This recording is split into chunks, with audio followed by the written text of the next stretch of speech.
forward, please.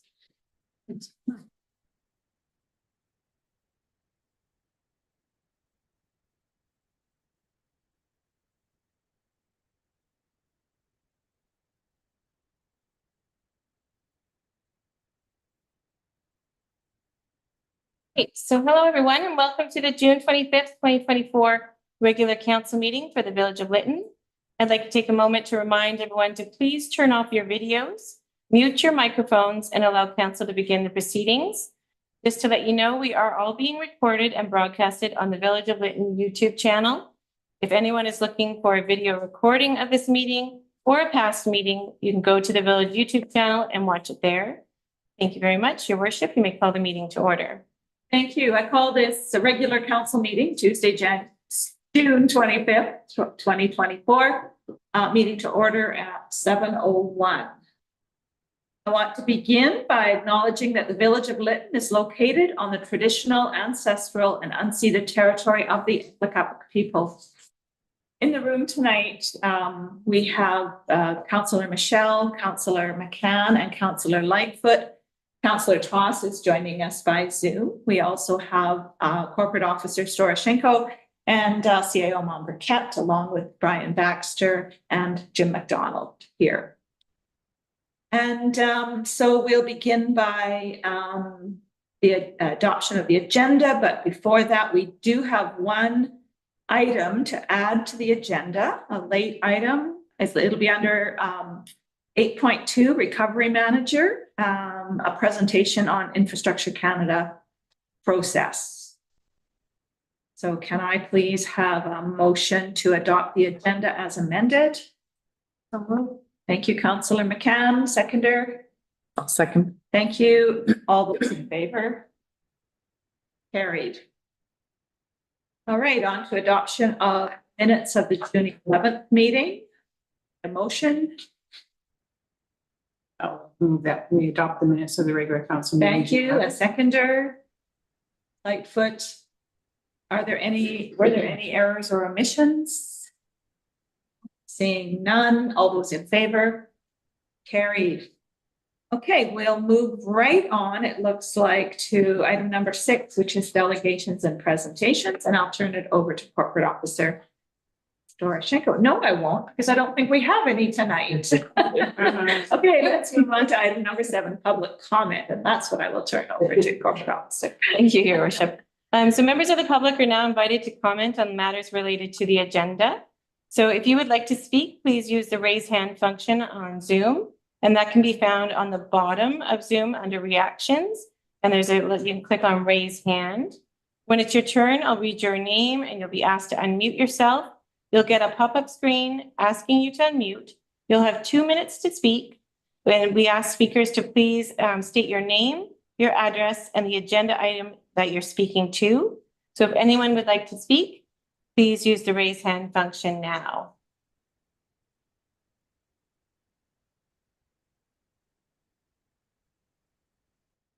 Okay, I'll call for a second time. So if there's anyone that wishes to speak, please use the raise hand function now. And I'll call for a third time online. If anyone wishes to speak, please use the raise hand function now. And Your Worship, is there anyone at Parish Hall here that wishes to speak? I don't believe so. Nope. All right. So thank you very much. That completes the public comment portion of the meeting. Back to you, Your Worship. Thank you. We'll move right on to item number 8, staff reports and presentations, and we do have a number of those tonight. So 8.1.1, which is CAO Mom Burkett archaeology grant application. Thank you, Mayor Connor. Good evening, everyone. I don't really have much to say about this item. It's just a recommended motion suggesting that we extend the deadline on the archaeology grant program from June 30th to December 31st, 2024, under all the same terms and conditions as the original program. Thank you. We have a recommended motion. Councillor Lightfoot, seconder. Second. Thank you, Councillor McCann. Are there any comments or questions regarding this? All those in favor of this motion? Carried. Thank you. We'll move right on then to Protected Services Committee, and back over to you. Thank you again, Mayor O'Connor. This this report's coming to council further to the discussion that we had, which I can't believe was way back in September, about council committees. And we talked about establishing a number of different committees for the village of Lytton, and had committed at a later date to bring each one back for council to establish with things like the terms of reference and the recommended membership. So the first one that we're bringing forward is a protective services committee. This would be a group that would get together and would discuss all things emergency management, so fire, things like the emergency operations centers, emergency preparedness, those types of things. This is, particularly timely because we do have now the addition of our new emergency management consultant, Jim McDonald, who's in the room with us tonight. Jim would be an integral part of this committee and helping them, kind of do the work. At the same time, the flip side is also true, where this committee would provide support to Jim and to myself when we're, analyzing different options and making decisions in this area. So I wasn't planning to review the terms of reference. I go through the highlights, but they're in the package, and happy to take any questions on it. Thank you. So we have the recommended motion. Councillor Lightfoot, seconder. I'll second. Thank you, Councillor Michelle. Are there comments or questions regarding this? I do. Councillor Toss? Thank you. I'm just going to, I was just wondering about the last page with the org chart on there. Is that sort of, it didn't look like a hierarchy, or I kind of see it like the protective services committees in the middle, and then there's these 4 branches, which is liaising with outside agency, bylaw enforcement, fire and rescue, and all things emergency. Is that sort of That's like probably a better description of it. This is really just kind of representing who's involved, like who the different parties are involved in the functions. awesome? The other question was, what does bylaw enforcement look like for a group like this? Well, at this time, the village of Lytton doesn't have That's why I enforcement. Yeah, this would be in a future state, when we have those that function assigned, because that's what we'll need to do, is assign them somewhere. Looks great. Thank you. Okay, are there any other comments or questions? No, thank you for bringing that Actually, forward. Okay, Councillor I'm McGee. still, sorry, Jennifer, you started and maybe it's clear to you, but I'm sorry, it is not clear to me. I'm looked at these 4 blue boxes and I try to understand, what is this? Is this just the people that are involved in the group, or is this some kind of flow chart, or what is this? It's not a flow chart. Okay. It's not intended to be a reporting structure. Okay. It's just trying to represent the different aspects of the Protective Services Committee. So it will include Lytton Fire and Rescue. It would include bylaw enforcement. It would include liaising with regional partners, because there are a number of partners in the area who are focused on different aspects of emergency management. So they would be a piece of this function. And then just our own plans around mitigation, preparedness, response, and recovery. Thanks. Do any other comments or questions? All those in favor? Carried.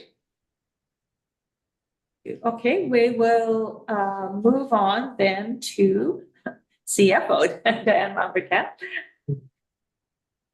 And this is our monthly reporting under our province of BC contribution agreement. So we see this report every month. These are the expenditures for the month of May.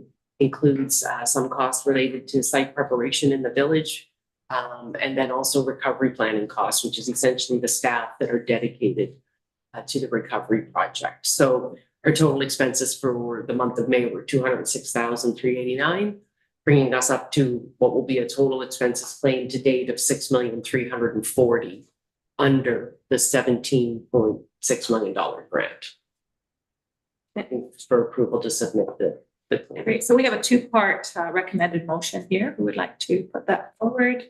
Also moved. Thank you, Councillor McCann, seconder. Pause. Thank you. Are there any comments or questions regarding this? As in the usual monthly reports. Oh, Councillor Trots, yes. Thank you, Mayor O'Connor. Just a question around the AEW 130,000. Was that for services in May, or was that ostensibly for past reporting, or what exactly was that for? That is for previous months, Councillor Toss. We had been working on some of the details of some of the invoices with AEW. And we're waiting for responses before we paid them. So that those invoices actually date back to January and February. And Okay, it was for reporting. thank you. And second part to that question, it speaks of the reporting period, so paid up until May 2024. And it makes reference to the reporting period. Is that the fiscal, like January to now? Or is like is that like up until now since the disaster? I'm not really sure. So in the little chart, the previous invoices, that's for this grant. So that's all of the costs that have been claimed underneath this grant. So it essentially starts with the backfilling in July of 2023. Thank you. That was the start of these. Yeah. Thank you. Okay, so if there's no further comments or questions, all those in favor? Carried. Now we'll move on to the granting and aid. So back to you. Thank you very much. This is a new type of request to council this year. We typically have provided permissive tax exemptions for not-for-profit organizations in the village who have accessible property by BC assessment. So BC assessment determines whether or not it's accessible. Once it is, then it kind of flows through our tax system and property taxes are generated as owing. We have the ability, council has the ability to pass a bylaw every year, granting a tax exemption for those organizations. The tax exemption, the bylaw is due by October the 31st. We missed the deadline last year. We misunderstood when it was due, and once you've missed it, the time is gone. So we conferred with our colleagues at Municipal Affairs, and they let us know that typically when this happens in a municipality, council deals with it by providing a grant and aid to the organizations affected. So what will happen is the organization would get the grant, and then we will immediately apply it against their outstanding taxes prior to the due date, so there won't be any interest or penalties. I just want to point out to council that there is a cost to the municipality of this because we still need to make the remittances to the outside organizations. So there is a cost, and it will be $837 by providing this grant and aid.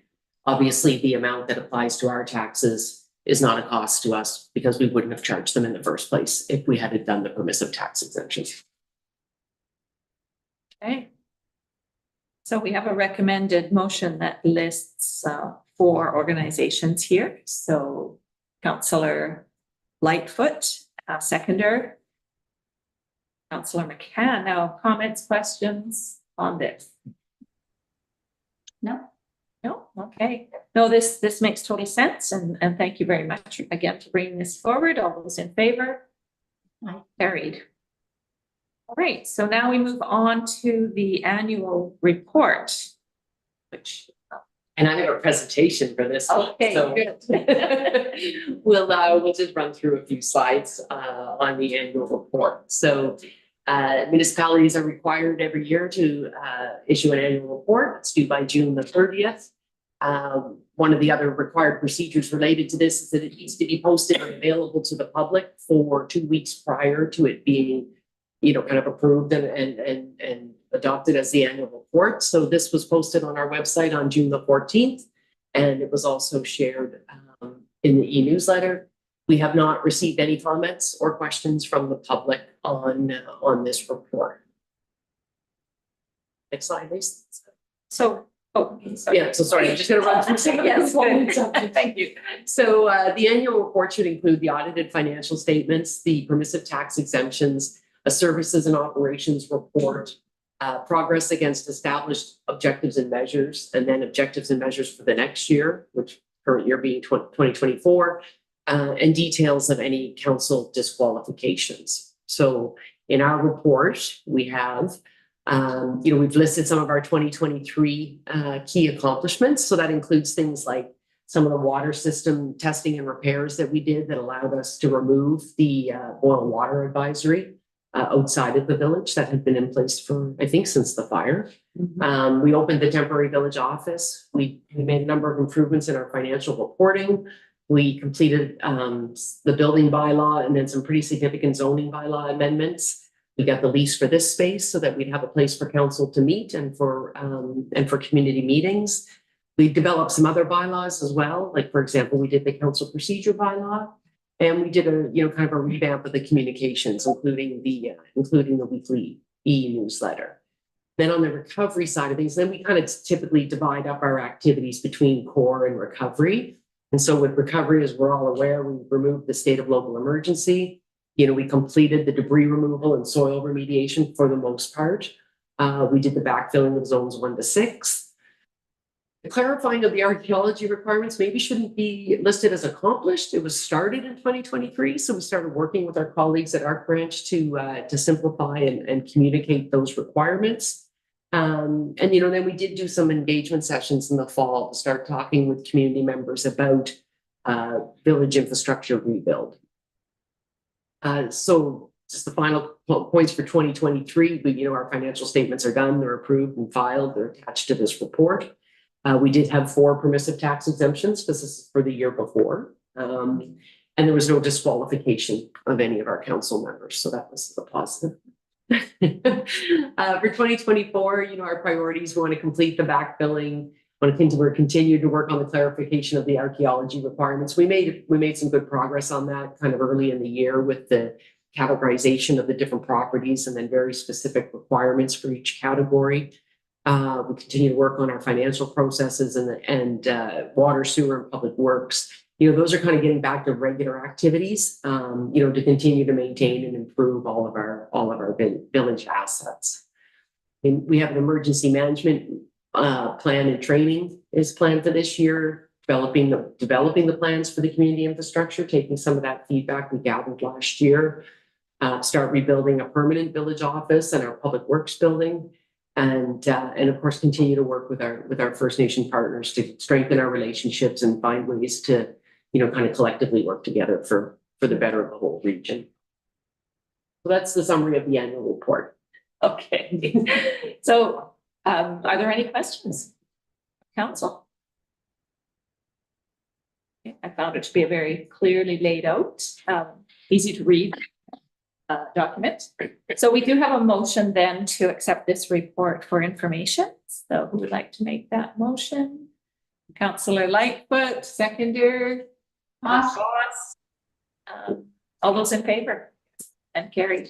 I'm sorry, Mayor O'Connor, can I just say one other thing? Sure. So I just read on a whole bunch of accomplishments and things that have happened and things that got done. And I just got to say that there's a great team of people working together to make all this happen. So we've got a great staff. We added a number of really strong people in 2023. And we're seeing, those results are still kind of coming in. So I just wanted to make sure everybody publicly knows that there's a whole group behind this. And I thank each and every one of them for their effort every single day. Yeah, thank you for saying that. That's something I think that we are aware of as well, that, we've had some very consistent staff for the last, year and a bit, which, I'm very appreciative as well. So yeah, thank you. Great. Okay. So now we move on to the Sophie report. We are moving along here. Sorry, I missed the agenda. I was like, Sophie. I didn't write a report for this one. The Sophie report itself is in the package. This is an annual requirement to be certified really by June 30th and sent to Municipal Affairs. So the report is in the package and just looking for approval of it. Okay, so we have a motion here. Also move. Councillor McCann, seconder. I'll second. Thank you, Councillor Michelle. Are there any comments or questions regarding the Sophie report?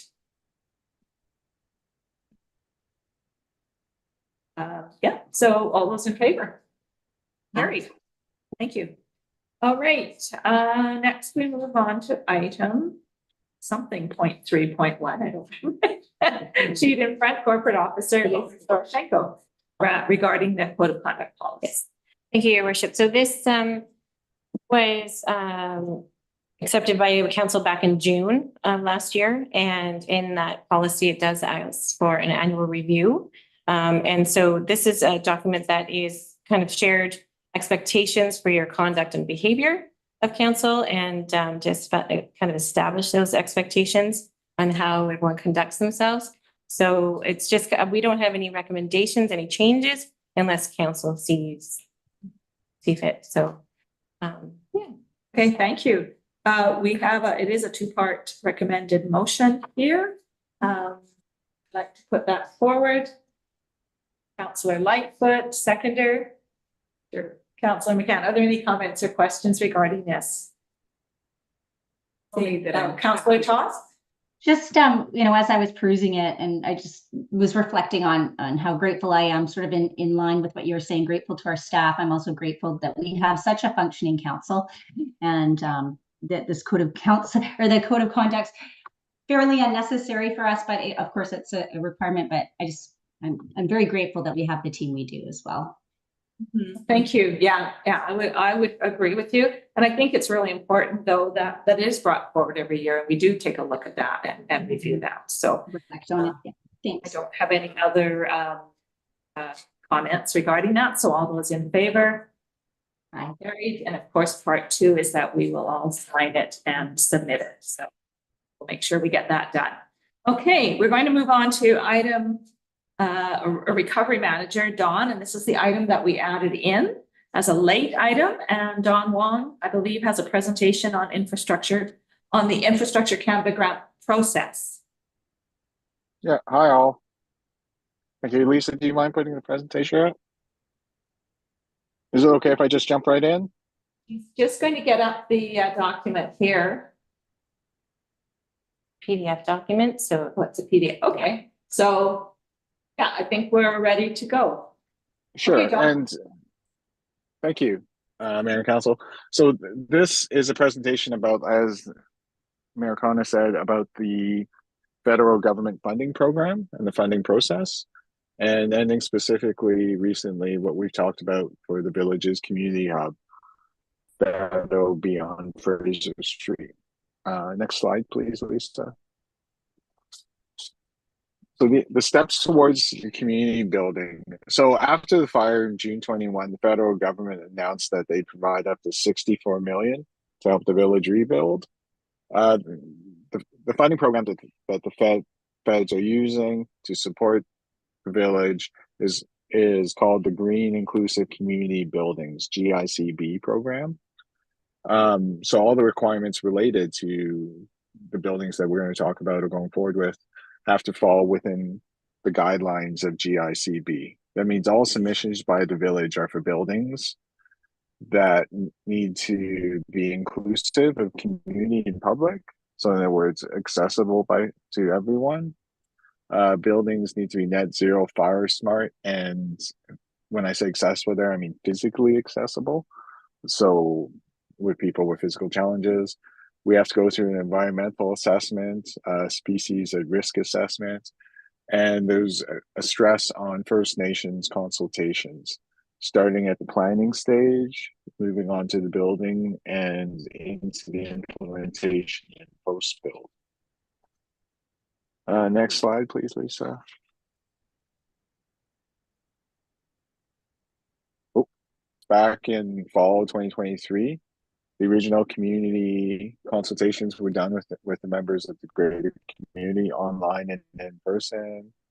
And then in 2024, in January, we had a public council report talked about the village building priorities. They include everything from a new fire hall to public bathrooms, the library and such.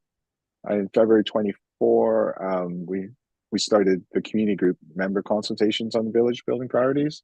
That included folks from the farmers market, we've invited folks from Yakima and Zenman, as well as we reached out to groups like Savage Society, right, to get just an overall idea. Included TNRD libraries, just a number of community groups. By March 2024, we switched to talking to local government, primarily based on those First Nations consultations, to starting with Shkapa and Lytton First Nation as our host nations, essentially the closest nations to the village. In March and April, we did the RFP talking with LFM SCEPA to hire architects as well as quantity surveyor to begin on the conceptual design by May. And they're starting in May, starting with, like I say, SCEPA and LFM, and soon to expand. Next slide, please.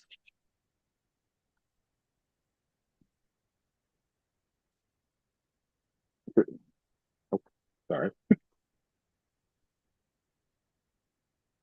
So on the community hub,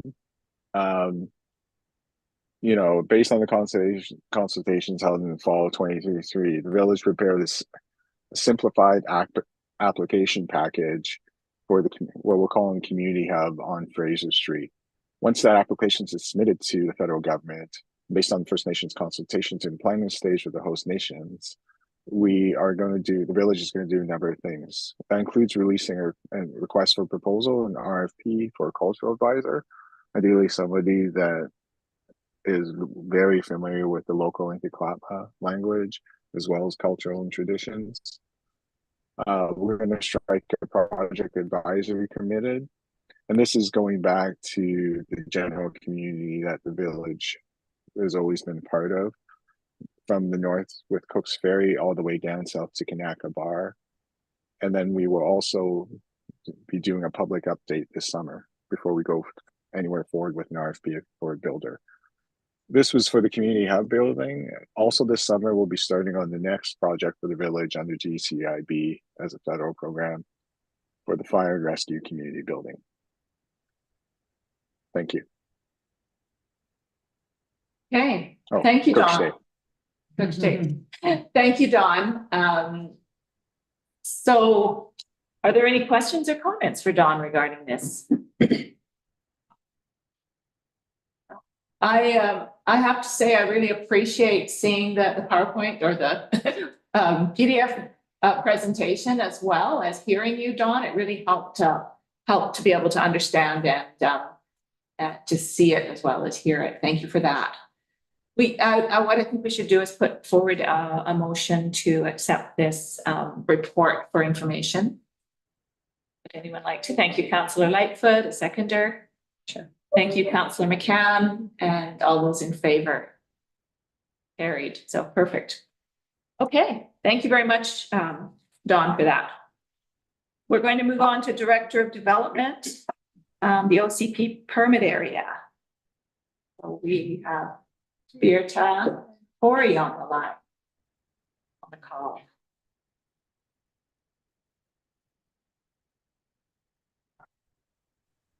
Actually, let me just start with this. Good evening, Mayor and Council. I'm going to just share my screen. And, oh my gosh, could that be any smaller? Are you able to see my screen? It's small, but we can see it. You got lots of stuff on. Yeah, it's not in slideshow. Okay, excellent. Then it's this one over here. Okay, come on. Let's just make it nice and big. There we go. And you have the proper screen, not the one with my notes? Yes. That's better. Yes. I'm an old dog and I can learn new tricks, but some days they're really difficult. Both Corey and I are on the screen to this evening because we are going to be presenting the third report of the 5 to roll out the development permit and temporary permit use areas. As you remember, we have done several steps up to date. We've updated the strategy. We provided you a phase 1 summary, and we've been slowly rolling out all the pieces that we've talked about. Just to recap on this slide, if you remember, this was the plan of what we were looking to do, and today we are here at June 25th, 2024 on a guide on how to read the guideline graphics, the draft, to present you with the draft hillside and wildfire DPA texts and maps.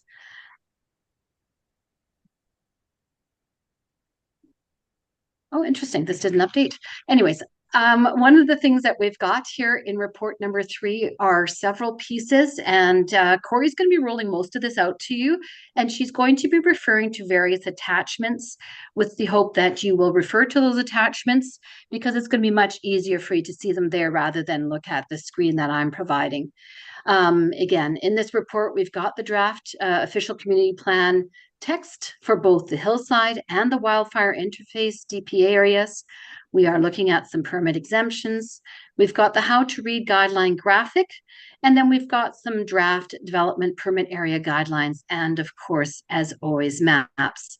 At this point, I'm going to hand it over to Corey, and I'll start you on the first slide there, Corey. Thank you very much, Birta. Good evening, Mayor and Council. This is just a little bit of a refresh to let you know where we are in our policy and regulation framework. As you know, we like to tie things back to this, so we see how everything flows together, if you will. So we're really going to start to focus in on the guideline section. The objectives, of course, define our future state. We're going to talk about those for both hillsides and the wildfire interface. And so those really answer the what, if you will. The maps, of course, are where, and the guidelines are how. So these will describe high-level objectives for each of these areas. Go ahead and switch slides, Birta. Thank you. So the natural hazard hillsides development permit area. Yes, there's a lot of yellow on this map. This shows all of the areas with a slope according to the GIS information that we have available, with a slope greater than 20%. So in these areas, if someone was proposing development, they would need to do additional technical study to be sure that the hazards are adequately dealt with. Fortunately, there are large areas of white on that map, and in fact, the majority of the village proper is outside of this development permit area, but these are all good things to think about. You'll also notice the residential area at the southern extent of the village is also largely outside of the hillside development permit area.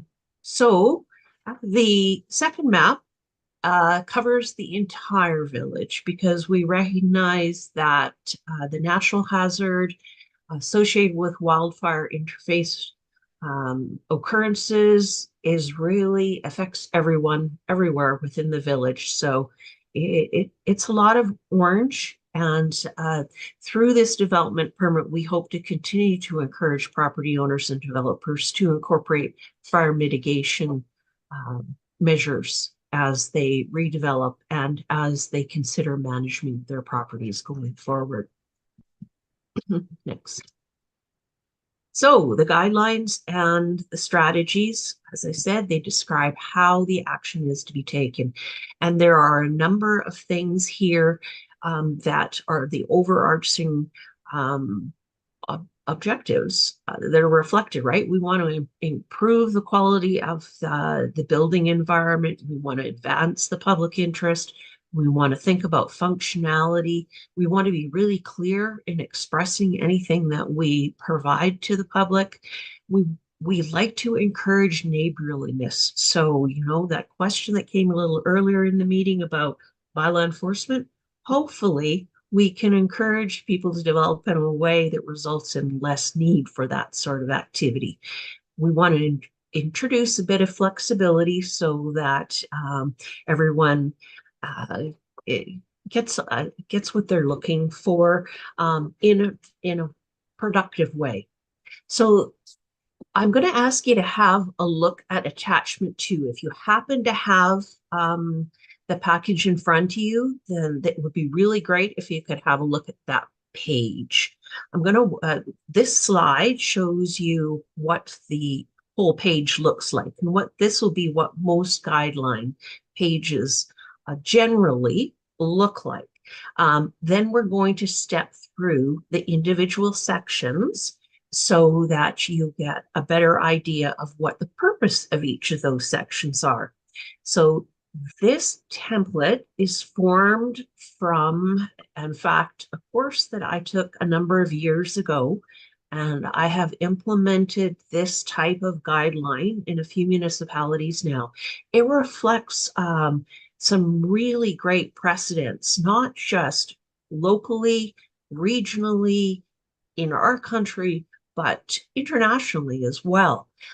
There's so many great examples to follow. And so what we've tried to do is adapt and learn from those other people's successes and bring it forward to make it a little more understandable for everyone.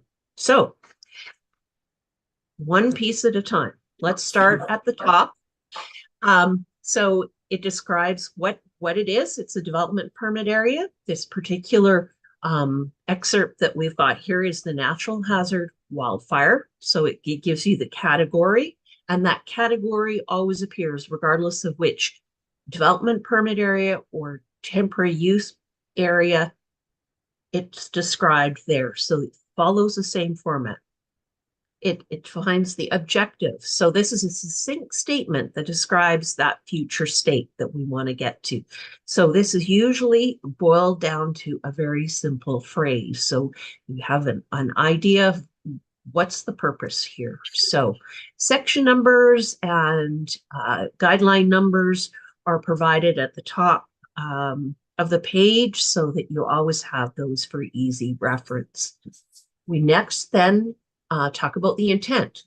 We try to rationalize why this is important and put it in a way that means something to folks as they consider these guidelines moving forward.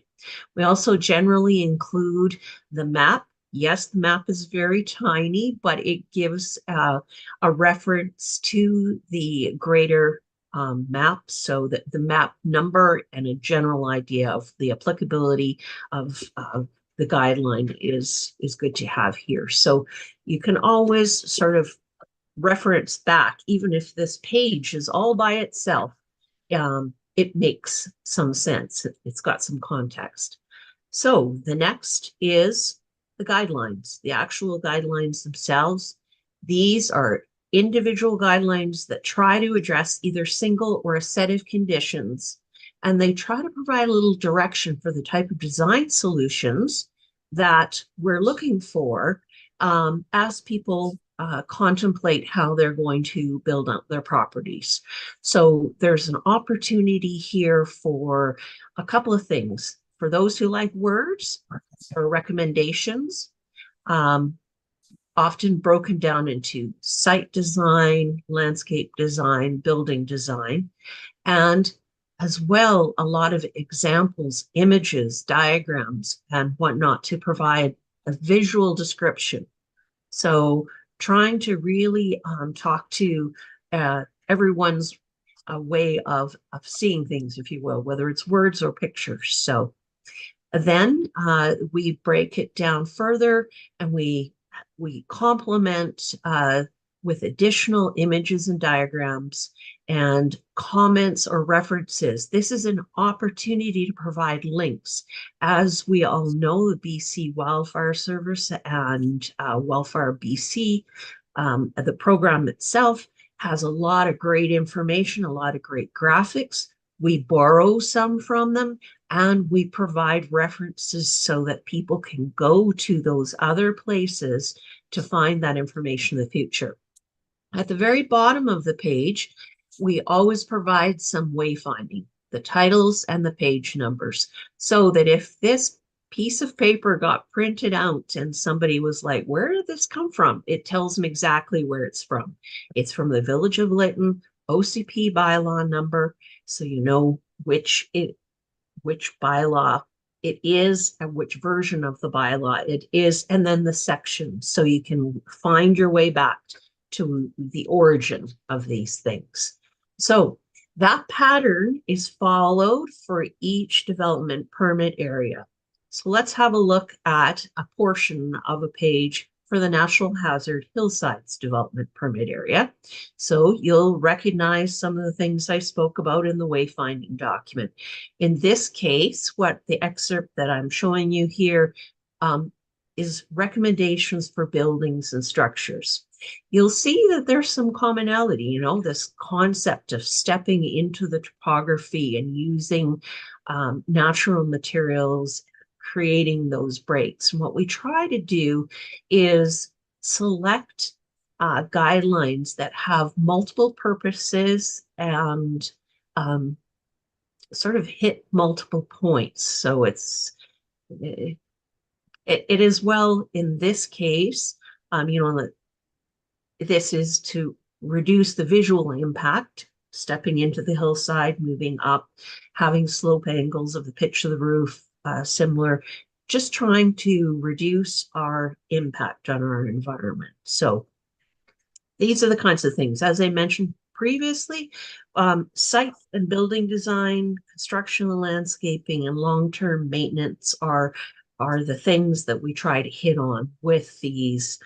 guidelines. And all of them, of course, are intended to help reduce or minimize risk to property owners and people and whatnot as we go forward. So we've identified 3 types of hazards in the hillsides. We have the hillsides, you know, we have the wildfire, and again, as I said, you'll recognize this from the wayfinding document. This is an example where there's some crossover, as I mentioned. And again, it's borrowing images that are already out there. So it's just trying to educate people and bring forward the information in yet another way so that we continue to have conversations about the things that are most important. So those are just snapshots. And if you find when you read through anything, if you have any questions, remember, we're always here at planning@lytton.ca to answer any questions. Oops, Corey just turned herself off by mistake. Corey, you muted yourself. Oh dear. Oh, there I am. Yes. It's talking with my hands, you know, and the keyboard got in the way. Anyway, if you have any questions, feel free to send them to us at planning@lytton.ca, and we'll try our best to answer them. Of course, that goes for council or the public. So we're here. Thank you. So this concludes our comments for this presentation for today. As you can see on this slide, we're already talking about the items that we're going to be presenting next time at the next council meeting, and you get to have me present those ones as Corey's going to be out of the country, and we'll be doing a very similar format as today, but going into some of the details for multi-residential, commercial, and industrial development permits, as well as temporary use permits. Again, that concludes our comments for tonight, and we're open to any questions. Okay, thank you so much. So we do have a recommended motion to accept this for the report for information. Who would like to put that forward? Councillor McCann, a seconder. I'll second. Thank you, Councillor Michelle. Now, are there any comments or questions regarding this report? Councillor McCann. Really simple. On the page 59 of 87, I don't know. It's your page 5.7.3 on the draft. It refers to the district in 2 sections. It's just a little thing, but clearly it doesn't. Yeah, we don't need it here. That's number 3, retaining walls, geogrid, and or rock wall protection. That section right there. It pops up a couple of times in there. Just wanted to. It was easier to tell you here than write out the memo. Oh, sure. That's great. Thank you. Thank you for catching those. We try to catch them as we go through, because you can see that we do in fact share information and repurpose information from previous applications. So we appreciate your patience as we try to catch all of those as going forward. So thank you, Councillor McCann. That's helpful. Yeah, thank you. Are there any other comments or questions? Yeah, no. Councillor Toss. Thank you. A couple questions. Will we, I understand that these are presentations, and then we will have time to sort of mull over and make changes, of course, before any of this is voted upon to become part of the OCP. Great. So I have a ton of questions that might be better served in a workshop setting.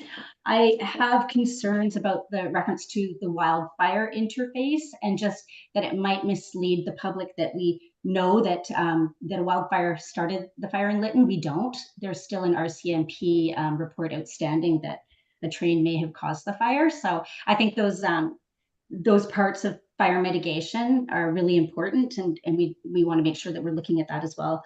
And the other comment question is, I see a lot of like preferred, should be, considered, suggested. So these are this is something I still haven't quite wrapped my head around, because this is the OCP, which is the umbrella of our zoning, but the OCP itself does not have teeth, as it were. It's the zoning bylaws that do. So these Correct. are recommendations. Correct. So that I take you back to that first graphic that I talked about, the policy framework. It says we start with the ideas up here and we work our way down through the framework until we get to the regulatory bylaws. These are not regulations that we're talking about right now. These are recommendations, and they're intended mostly for education and to communicate what our objectives are, what we're trying to achieve as a community in the interests of everyone. So yeah, they'll be, as we flow down through the process, as we did, remember we talked about the floodplain, it was regulations. They were hard numbers that the province gives to us that says we need to be this much and that much. That's appropriate to pull out and put in a regulatory bylaw. So that's what we did with those. But these are just that. These are broader ideas. And so there's an opportunity to consider the nuts and bolts and the black and white of it, if you will, further down the line in the process. Thank you, Corey. Yeah, I suppose I'm just concerned about the prescriptiveness and putting people off developing or even wanting to get involved with the Village of Lytton, seeing a document like this and getting intimidated by all the regulations. And I really hope that we aim to make things as simple as possible. Right. And that's why we started out with that policy and regulation framework, so that people understand where we're at, so that they understand the difference between the guidelines and the regulatory bylaw. That's our hope anyway. Yeah. Yeah, absolutely. I'm just wondering, when I look at this, that it's maybe a little bit out of touch with the realities in the Village of Lytton. For example, the phasing out of the removal of trees could be Upper Lyttons for sure, but there is no trees in the village proper at the moment, very few. And then retention of natural features between parcels, and currently there are none. So, it seems like a lot of extra words on the page that might not necessarily, like, in general, I find it really text heavy. Thank you. Okay, thank you. Are there any other comments or questions? So seeing none, all those in favor? Aye. Thank you. And thank you for the presentation. It really is appreciated. It is a lot to take in every time. So again, I share that, I really appreciate having this spread out over a period of meetings. So thank you again. All right, we will move now on to item number 8.7, which is fire and rescue. And we have Jim McDonald here in the room.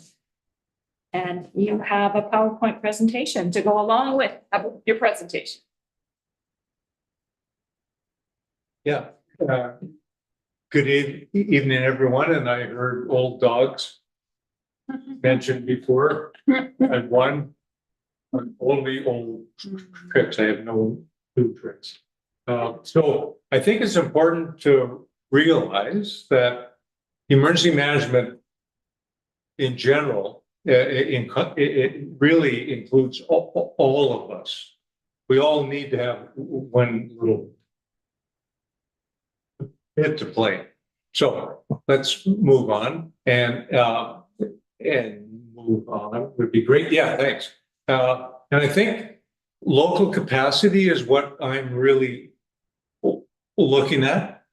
We've got some marvelous volunteers here in Lytton. And I think it's important to know that they're offering their time with no compensation at all.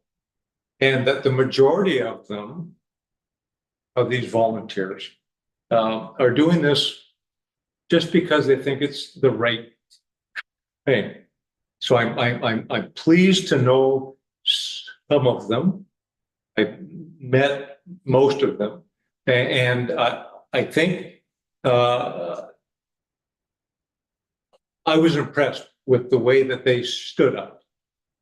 So like I'm teaching things to them that are well beyond what they normally would consider, and they're all taking notes from me.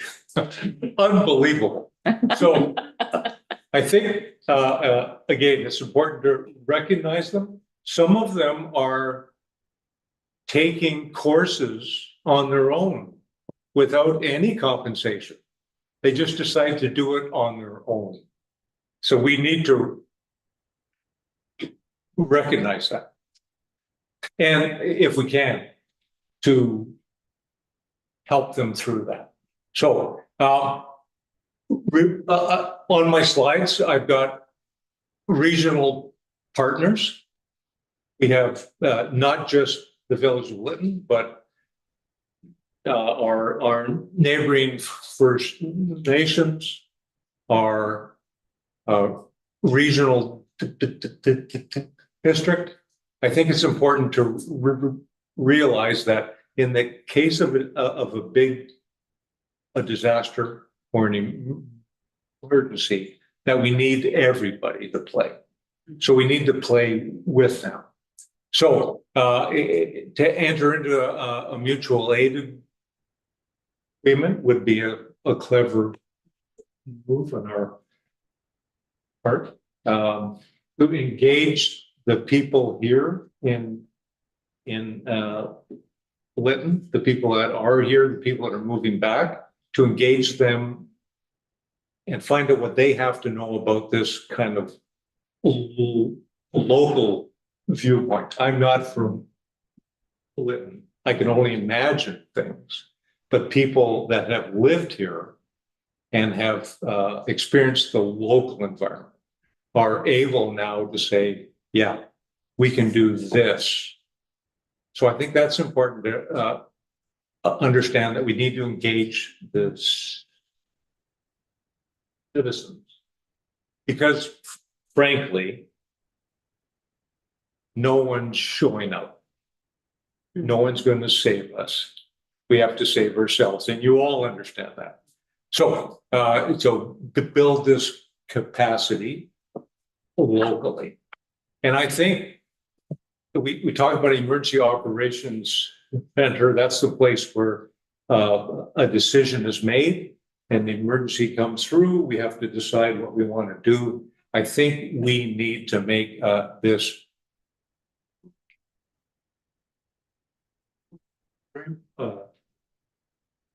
regional. Not just us, not just them, but all of us collectively. So next step, and there I've got a little thing going on, emergency management.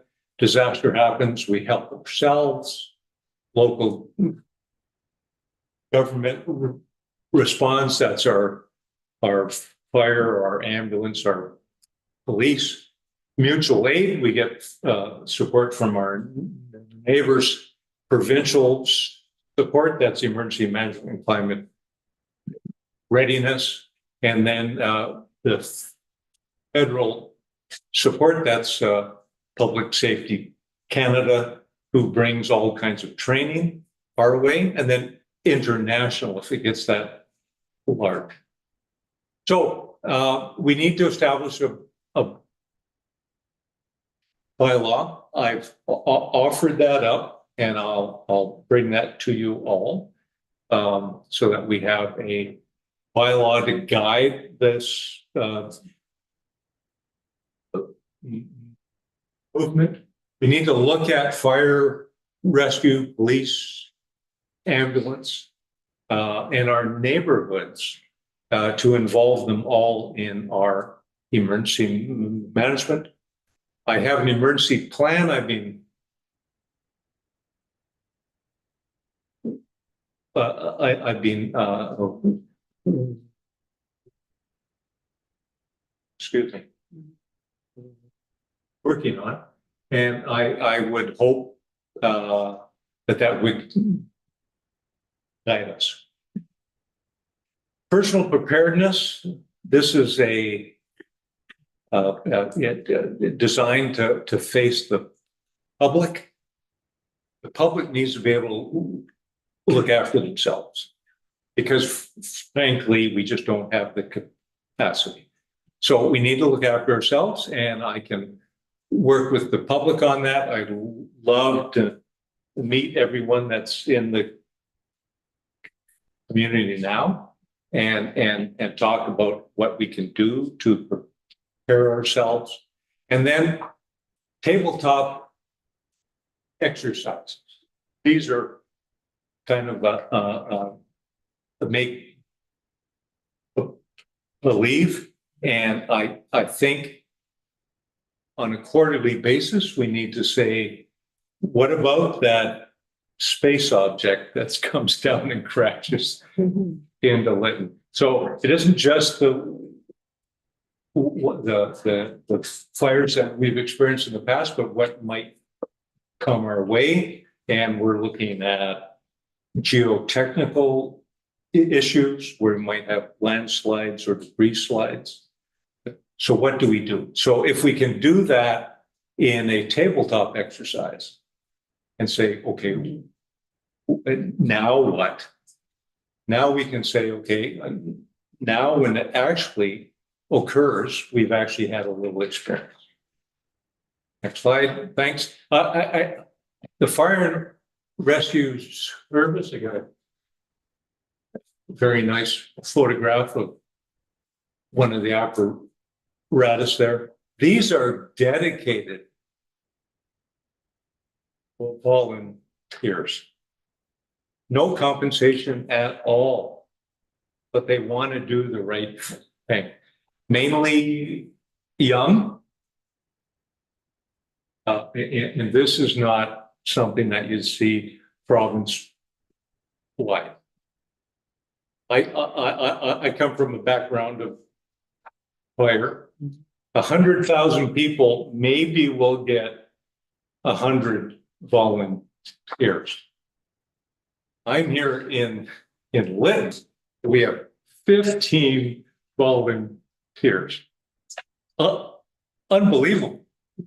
Because our capture is small. Like we just have a couple hundred folks. So, I mean, if we look at per capita, the volunteers that we have, it's unbelievable. So please raise our hands and thank them. Okay, we have basically equipment in place. There's no formal training going on. I'm going to change that. We're bringing formal training to the group. We have some service agreements with neighboring nations and communities. They're all expired. We need to get those straightened out. And I think it's important to realize that the apparatus, like that photograph that we have, those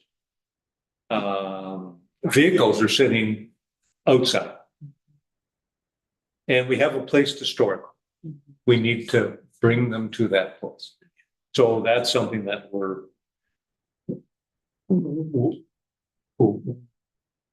working on now. To bring these aged piece of apparatus indoors. They weren't meant to be outside. even having a radio out in the sun doesn't make sense. It just, it will not last. So in any event, we're going to bring them indoors. We have a spot to store them. And we need to declare, as mayor and council, we need to declare what type of fire service we're going to provide. So in this province, you don't have to have a fire department at all. Okay. At all. But I think it's important to realize that you have one. And we need to say they are able to do this. And this right now is exterior operation. We're not expecting these young people to run into a building on fire. We're expecting them to do whatever they can from the outside to encourage people to escape that fire, all from the outside. So we need to do that, and that's something that mayor and council have to do. The Office of the Fire Commissioner has set up some training standards. I'm able to bring that into the floor, so we will have that. We need to designate a fire chief. We have not done that. And a fire chief doesn't have to be one individual. It can be a number of people taking that role. So the fire chief would be a rotational job. So the fire, the fire, we need to have that. We have that formality. And then when we bring these rotational chiefs through, we'll be able to see which one or more might fit that role, because they need to represent you. Okay. We have, again, that storage facility. And I think it's important to realize that we need to move there so these trucks aren't outside. We also need, as we have done recently, every new structure, every new building, every new home, our firefighters need to look at. They need to look at them now and make a plan now. So we did that a couple of weeks ago. And what that entails is that we look at the house, we look at the nearest hydrant, we look at the shutoffs, where's the electric panel, where's the plumbing shutoffs, so that when our crews arrive, they are aligned. And this is a perfect opportunity because every home is brand new. Right. Okay. And I get back to the commitment of the volunteers. We need to recognize that, shout it out. Like, let everybody know who the volunteers are and what they're offering. So we need to do that. We need to raise our hands because, frankly, these young people can do other things with their time. So we need to recognize what they're doing for us now. Not just the younger ones, there's a couple old dogs as well.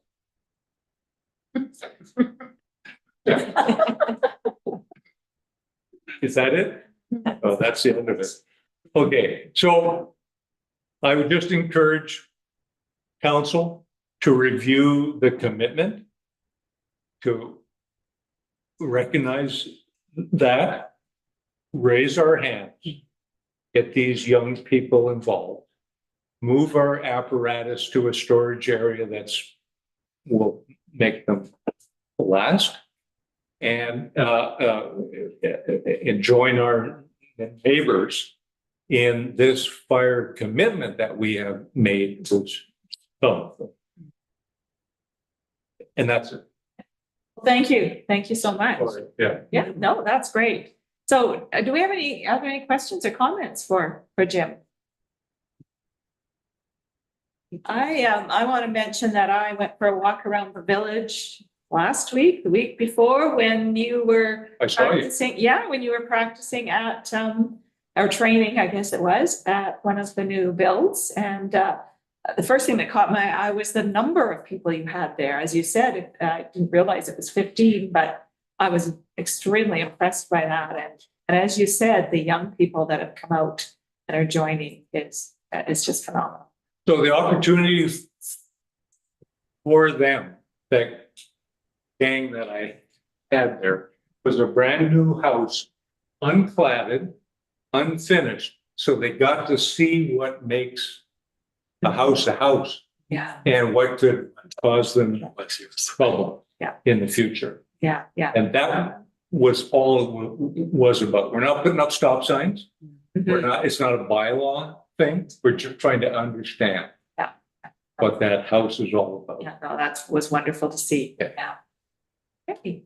If there are, now have we put motion on the floor yet? No, we'll put a motion on the floor to accept Jim's report tonight. Who would like to do that?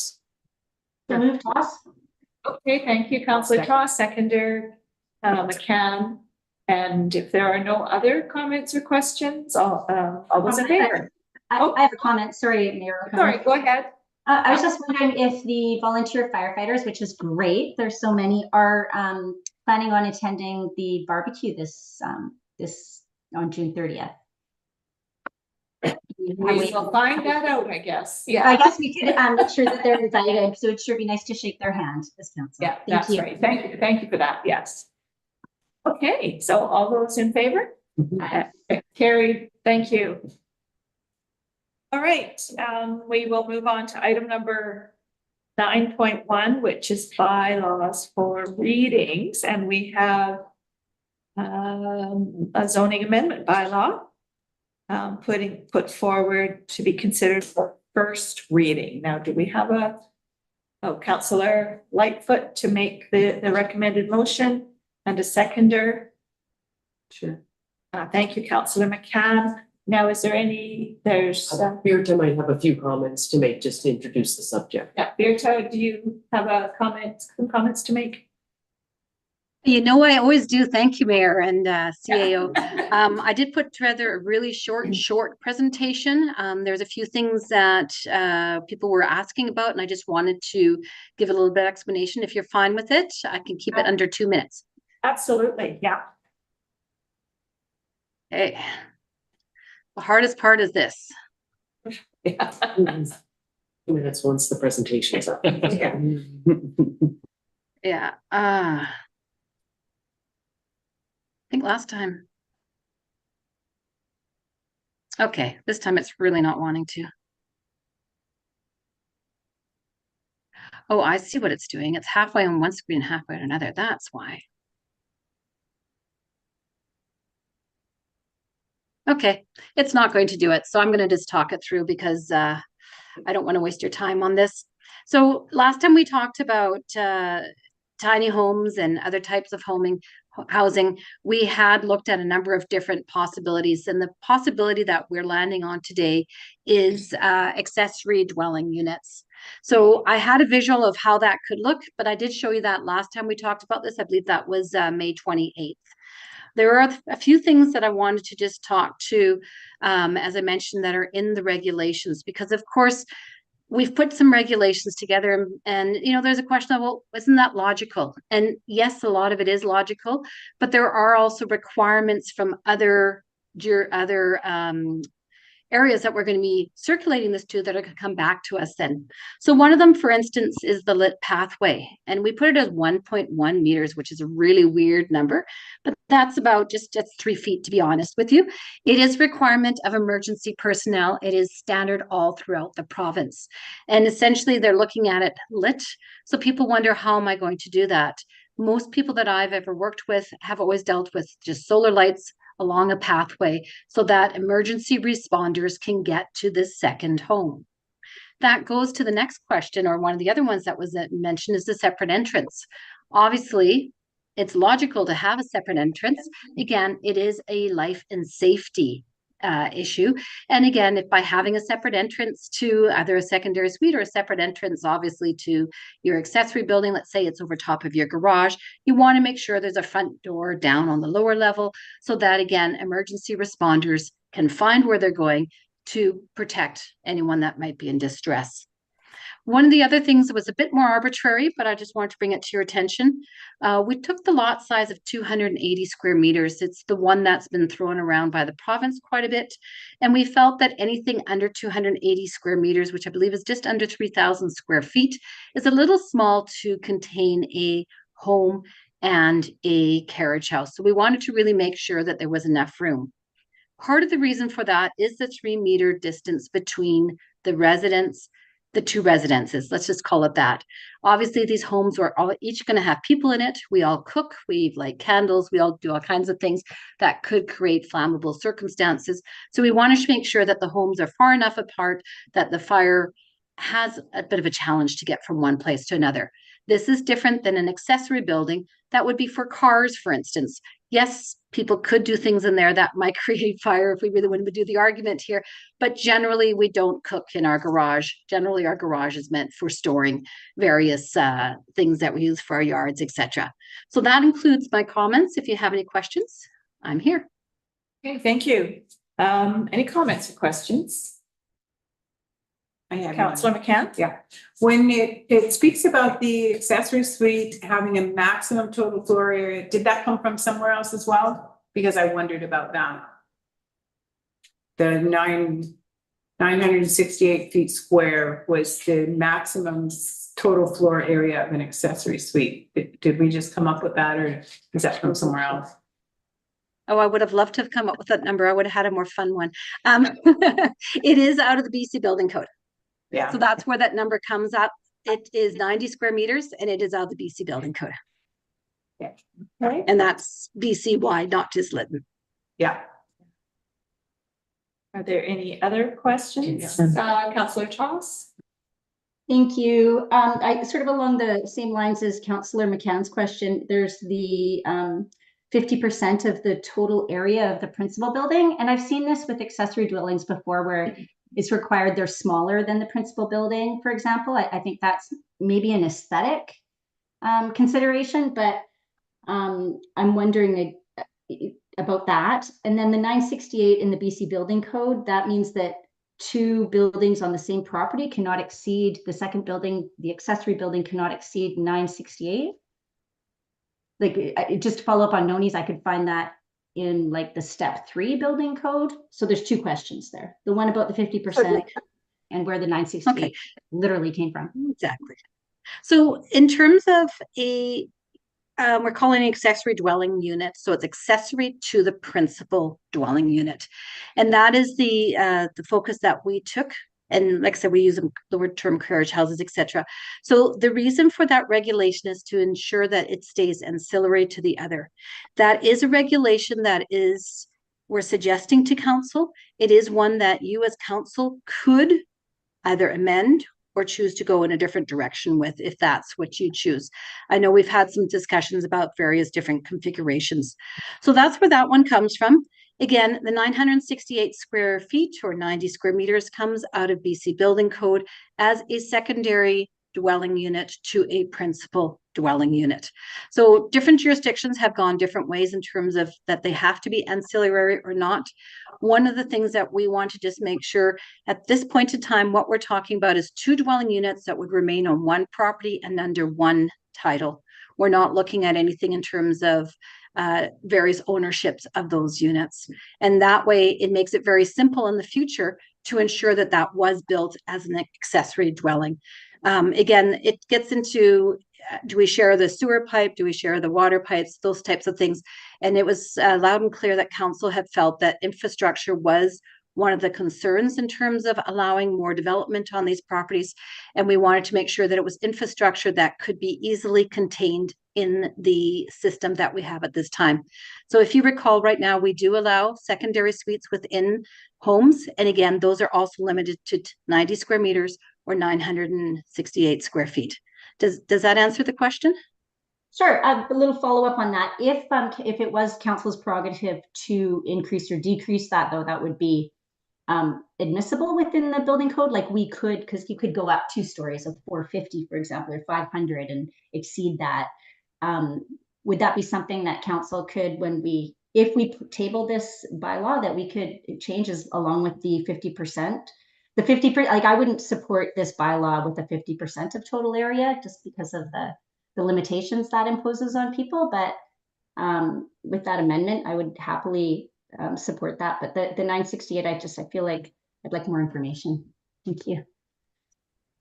Certainly, I don't have the section of the BC Building Code that refers to at this point in time at my fingertips. We can obviously provide that to you. It is very standard throughout BC. If you look at all BC municipalities, you'll find that they all use that same number for accessory buildings. And again, what I'm talking about is accessory dwelling units. The 50%, like I said, that is the more arbitrary one, for lack of a better term. It is good practice that we are providing to you, but it is, if anything, it is one that council could look at. Now, to answer Councillor Toss's question in a little bit different way, Councillor Toss, if I were a villager of Lytton and I wanted to build a carriage house, let's say that was 1,000 square feet rather than 968, it is something that we cannot vary because the size of the unit is part of the density. So it is something to be aware of in the future. Again, like I said, if you look at other municipalities, etc., the 968 square feet comes out of the BC Building Code and has been there for quite a while. Thank you. Councillor Lightfoot.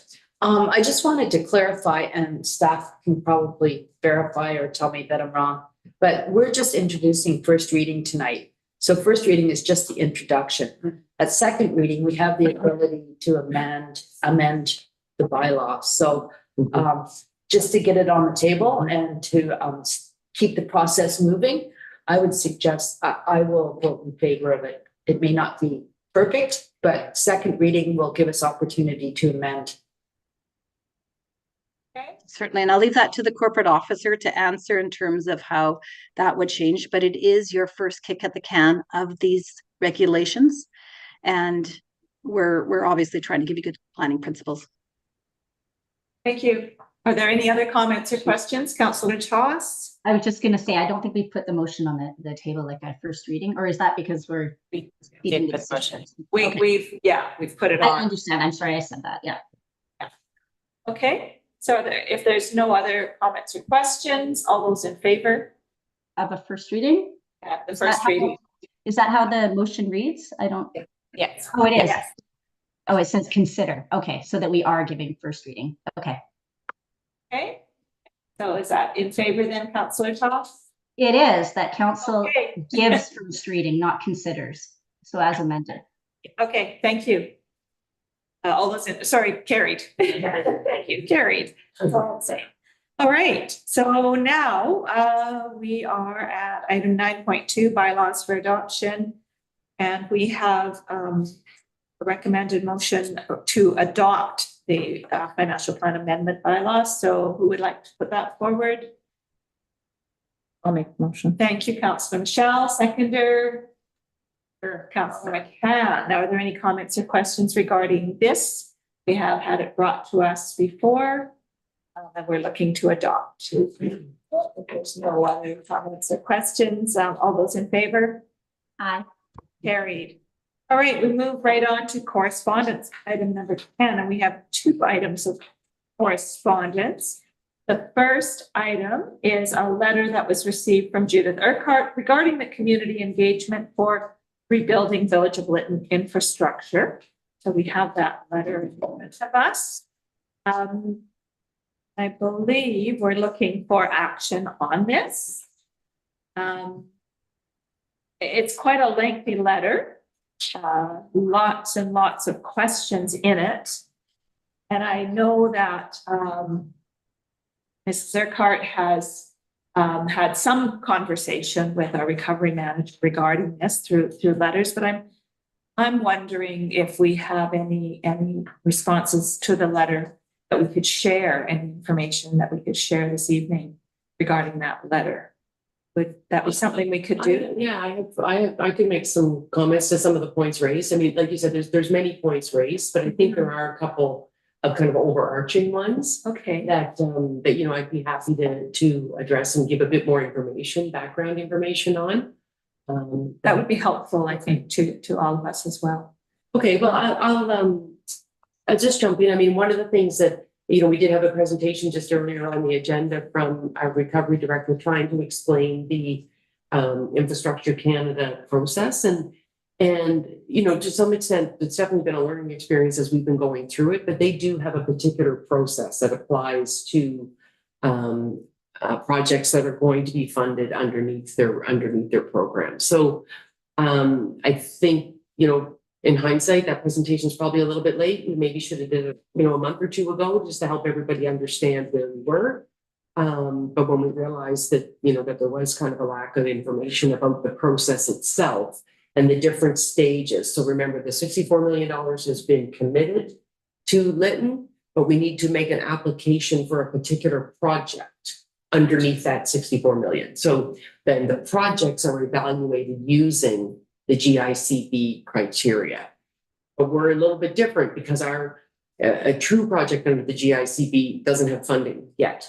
We already have the funding. We're just applying for the project. So we've been working, we actually have a meeting every 2 weeks with Infrastructure Canada staff to, let them know where we're at and try to move along through the process and make sure that we're staying on side. So that's just a little bit about the overall, process and where we are. Just some of the specific points in the letter that I wouldn't mind just addressing. I think there's maybe a little bit of confusion from a meeting or two ago when there was a resolution requesting council's authorization to ask Infrastructure Canada to fund a concept plan for the fire hall / emergency services building. There wasn't a resolution passed nor asked for to spend any actual dollars. It was just to request the funding, because then that allows us to start preparing an RFP for a consultant. I do believe somebody asked, how much do you think that'll cost? There was a ballpark figure given of 1.2 million. We staff don't have authorization to spend that. We don't intend to spend that. We will be bringing back for council's approval each stage of the procurement process, just as we did with the earlier concept plan. So I just wanted to clear that up, that sometimes when you throw numbers around, then people think that, you're often spending it, but that's definitely not happening in that case. With respect to the actual eligibility of certain projects, again, we're working with our colleagues at Infrastructure Canada to try and ensure that we can get as many things that are required by the village built under this program.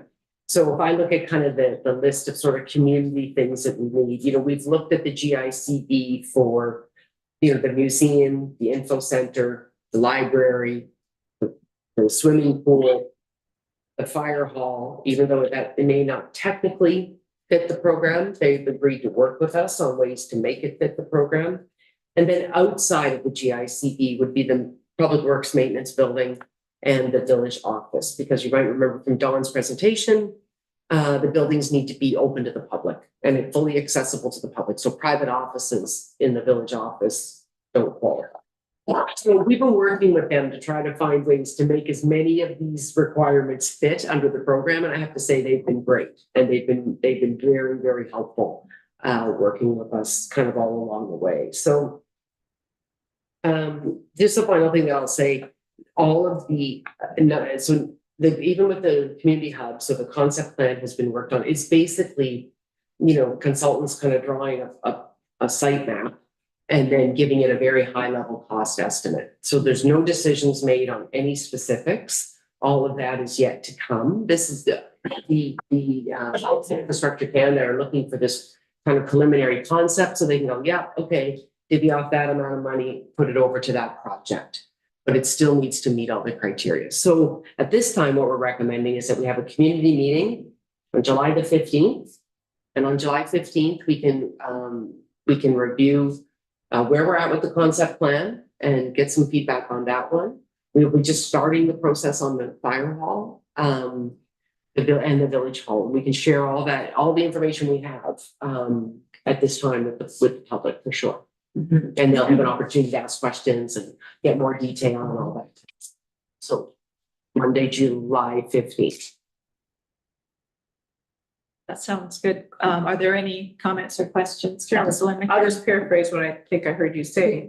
So one of the things that jumped out for me with Mrs. Urquhart, and I agree with her, is that it's really difficult to understand and to do community consultation that is effective and that meets everybody's needs, because you never will.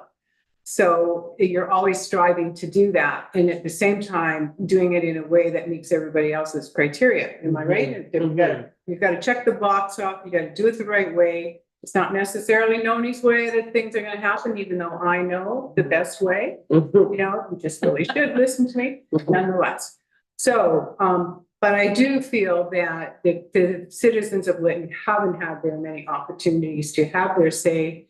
And as many opportunities as we can support, I would really like to be supporting. Yeah. So that July 15th, I'm really happy to hear that. I'm really hoping that people take advantage of it, because I know last fall I was not able to attend the session we had, and I really regretted that I was not able to do that. And that was like the one time only chance that there was. Like, there wasn't a lot of chances. So if July 15th is coming up, or 14th, or whatever day it is we better make it work, because clearly you can't do it very often. So when we do, let's get the biggest bang for our buck that we can. And we tried to collect some information with online surveys, but it's definitely not the same if you don't get to, if you're not able to come and see the materials. Yeah, you can ask. Yeah, for We sure. have that interaction. And so staff will be available, I presume, for that kind of thing too. That would be what we foresee happening. I'd like to say that this whole understanding of how Infrastructure Canada, as an example, works is a huge learning, I think, for all of us, right? And how maybe we've handled it. We could have handled it differently to start with. But I think we're back on the right track. And I really appreciate people like, sending in these letters. When people have concerns or worries, let us know. We've said that over and over. And so I think that's really critical, and I do appreciate that. So I look forward to the July 15th, then community meeting as well. Yeah. Are there any other comments or questions? No. Okay. Thank you. We also have a correspondence from Minister of Housing, Ravi. Hello. Regarding zoning amendment bylaw. I believe this went out to every municipality. So can we have a motion to receive this correspondence for information? Councillor Lightfoot, seconder. Councillor Toss. Are there any comments regarding this? No. All those in favor? Carry. Okay. All right. So that brings us down to verbal reports from Mayor and Council. So I will begin. So contrary to the last council meeting where I had very little to report because I didn't have a lot going on, these past 2 weeks have been nonstop. I'm just going to touch on a few highlights. So on June 12th and 13th, the morning after the last council meeting, I attended a Vancouver Coast Mountain Community Forum in Chilliwack, where I presented to the group where the village is at with our rebuild. As you know, Vancouver Coast Mountain is partnering with us on our tourism economic strategy plan. On June 14th, I brought congratulations from the village of Lytton to the 8 graduating students at Kamshin Mamit School at their graduating ceremony. And, my reason for being there was twofold. Of course, one was on behalf of the village of Lytton, but I taught many of those kids, so it was pretty neat to be there. I want to applaud Lytton First Nation for the incredible day last Friday, June 21st, National Indigenous Day, or Intlakatun Day, as they called the event. They held an amazing event. The weather, perfect. The tents they had up for shade, the food, the entertainment, the activities, the music, the gifts they handed out. The presenters were all exceptional, and everyone who had a hand in organizing that deserves 3 cheers or more. I spent the full day on the LES grounds. I was there at 9 o'clock and didn't leave. Well, I shouldn't say that. I did sneak out for a short nap in the afternoon, but I was there till the end, little Richie and the Fenderman. I was exhausted by the end of the day, and I slept really well that night. So I can only imagine how exhausted the people that organized that were. But it was an incredible day. This morning, as I think you all know, maybe you don't, but we held a media event here in the hall, and it was extremely well attended. And I have to say that after it was over and I went out into the village and walking around, I was talking to some contractors, and they were sharing how respectful the media was. Yeah, that was really nice to hear. They just felt it was they were very respectful with their questions and the way they conducted themselves. So that's really good news. All right. Lastly, I just want to say that upcoming June 30th event, of course, is happening on Sunday here on the Parish Hall grounds. And we really do invite everyone from the Lytton area to join us as we formally show appreciation to the various fire departments who responded to Lytton 3 years ago, as well as other various organizations and individuals who supported us.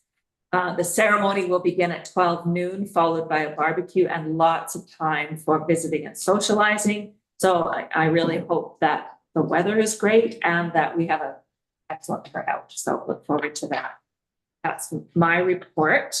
And so now we will move on to I think it's Councillor Toss. Thank you, Mayor O'Connor. It's not ideal going after you with all those wonderful things to report. I have basically nothing to report for these 2 weeks. There's a Chamber of Commerce meeting tomorrow at 4, and I'm attending that. Looking forward to that, and looking forward to getting back into the village starting next week, and moving up there for August, like I mentioned at the last meeting. And again, like Mayor O'Connor and Mayor Councillor McCann have alluded to, how important it is for that resident property owner feedback, and how much we appreciate getting those letters and feedback on initiatives of the village. And that concludes my, and congratulations to the graduates of KSS and Stein. Thank you. Thank you, Councillor McCann. Oh, thank you. I took some time away in the last 2 weeks. From June 14th to 18th, I just stepped away from the village for a little bit and cleared my head, and that was a good thing for me to do. I came back on the 19th of June and participated in the Holistic EPR 1 training. Who knew what that was? I certainly didn't. But anyway, it's all about working together and understanding our fire resilience in a number of ways. Councillor Lytton might have more to say, but anyway, it was really interesting. It was good exercise, and it's not done yet. So we were with LFN, Kanaka Bar Band, the BC Wildfire Crew, and the Lytton Fire Rescue representatives that all sat around the table working together on a document that's going forward there. On the 21st, I also went to an Tremor Day celebration at the LES field, and it was an awesome day. It was fun to go back and dance in the evening as well. And even though there was a hockey game, I still made it. So I made it to coffee with the mayor yesterday, which was fun. I did have a thought about that. What was my thought? Oh, my thought was that Jim, there might be some way that we could incorporate something you're trying to do with coffee with the mayor. Like, there's just I'll talk to you more about that later. Just about that. Today was my final Cumsheen Heritage Committee meeting. The Cumsheen Heritage Committee will no longer exist after today, but a summary report regarding its startup, makeup, and accomplishments, as well as an entity, will be published by the Archaeological Heritage Branch in the near future. because I asked them to do that. On June 25th, today, I attended a media event with Mayor O'Connor. And I was one of the few Lytton people there, so I represented. And our mayor was awesome. She was just great. She did a great job. I also spoke with the Mennonite Disaster Relief representative today, and he was saying that the volunteers have really appreciated working in this community, that their first home is ready for final inspection this week. How exciting.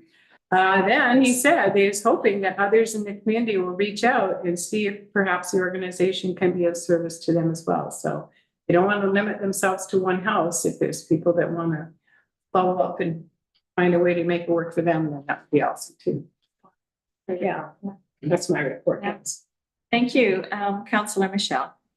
Nothing to report. You have a career and you have business. We recognize that. Building a house, that's it. Councillor Lightfoot. Thank you. On the 18th, I attended, because our mayor was busy doing, I'm not sure, she does a lot, but she was busy doing something, so she asked me to attend the provincial hazard update that the ministry conducts. And the ongoing concern, of course, is the drought in the province, and especially in the Northeast. I've got some notes, but some of the things they talked about was that there is an interactive emergency planner that people can go online through emergency ministry and work on their plans. I think it's preparedbc.ca/ I'm not sure. Maybe research that and make sure. After the Corona fire and the huge wait lines, they were trying to assess how they could improve getting people into the system.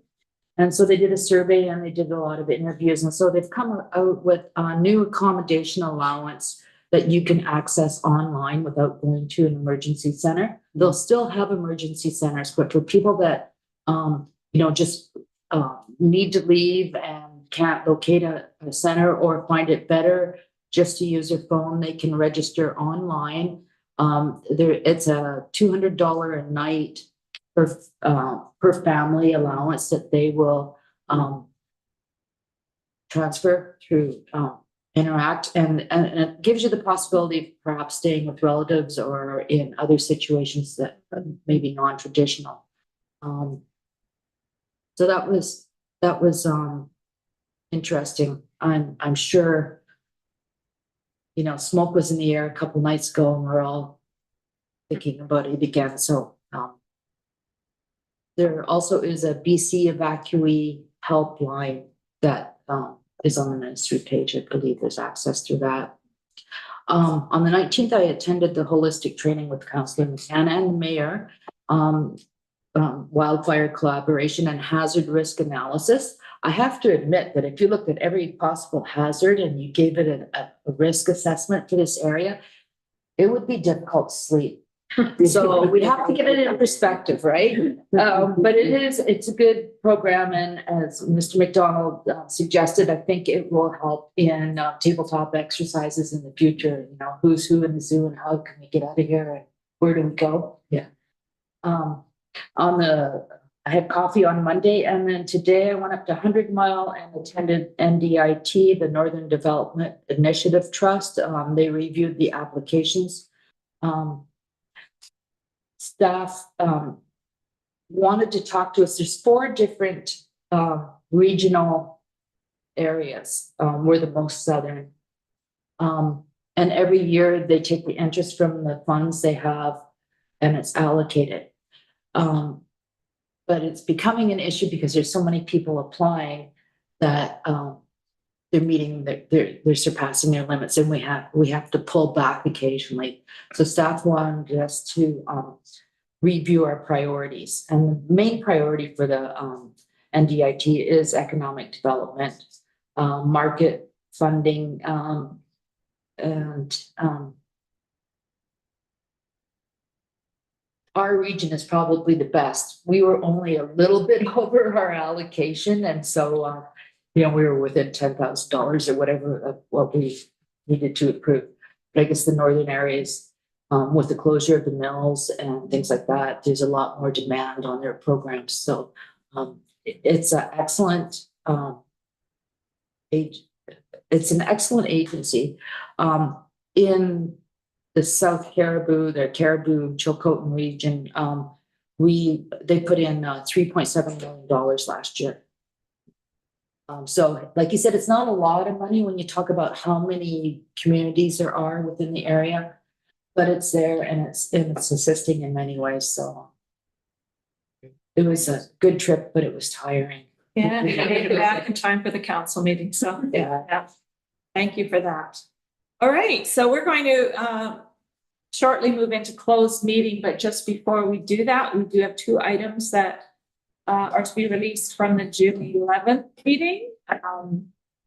The resolution that council received the annual report for information, and that council directs staff to make the annual report available to the public on the village website and the village office, which was carried, which we did do that. Of course, brought it to the council tonight. And then also a resolution that council receive and approve Amber Wilbur's volunteer fire rescue application. And another youth joining the fire rescue department. So it's wonderful. All right, so that takes us to moving into closed session. So we do need the motion to that's recommended here to move into closed meeting. So moved. Thank you, Councillor McCann, seconder. I'll second. Councillor Michelle. All those in favor? Hi. Carrie, thank you. So that concludes the open meeting. And we're going to go back over to Corporate Officer Storchenko. Thank you, Your Worship. That's the only member of the public. Not yet, not yet. So- Not yet. Nope. Yes, so thank you, Mayor O'Connor. That concludes the public portion of the regular council meeting of June 25th. We ask that the public and staff please remove yourselves from the meeting as we go into close. Thank you for attending today and have a wonderful evening. I invite council to take a short recess